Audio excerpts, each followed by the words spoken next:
Hello friends, welcome to Sirisha's kitchen. ఈరోజు మనం ఈ వీడియోలో పచ్చి కొబ్బరితోని వడలు తయారు చేసుకుందామండి. చాలా ఈజీగా తయారు చేసుకోవచ్చు. మీరు కూడా ట్రై చేయండి.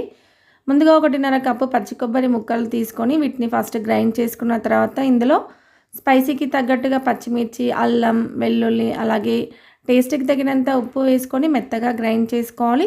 దీన్ని ఒక గిన్నెలోకి తీసుకొని ఒక ఉల్లిపాయని చిన్న ముక్కలుగా కట్ చేసుకొని వేసుకోవాలి. ఇందులోనే కొంచెం కొత్తిమీర, 1 టీ స్పూన్ జీలకర్ర, అలాగే ఒక హాఫ్ టీ స్పూన్ వాము, కొంచెం పసుపు, ఒక 2 టేబుల్ స్పూన్ల శనగపిండి, 2 టేబుల్ స్పూన్ల బియ్యపిండి వేసుకొని దీన్ని మంచిగా వడల పిండిలాగా కలుపుకోవాలి.